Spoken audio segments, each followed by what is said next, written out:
ఆనాడు కాక వెంకటస్వామి గారు ప్రయత్నం చేస్తే వైఎస్ రాజశేఖర రెడ్డి గారు డాక్టర్ బాబాసాహెబ్ అంబేద్కర్ ప్రాణహిత చేవెళ్ల ప్రాజెక్టును పనులు ప్రారంభించడమే కాకుండా ఆదిలాబాద్కు నీళ్లు ఇవ్వాలి అని వందలాది కోట్ల రూపాయలు ఖర్చు పెట్టి ప్రాంతంలో పనులు చేసిండ్రు.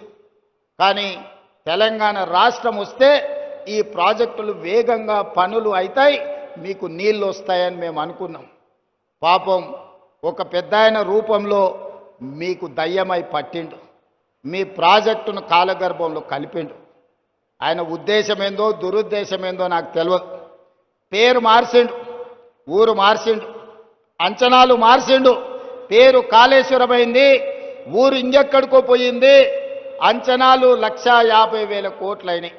10 ఏళ్ళు తిరిగే లోపల 1,00,000 కోట్లు ఖర్చు పెట్టిండు.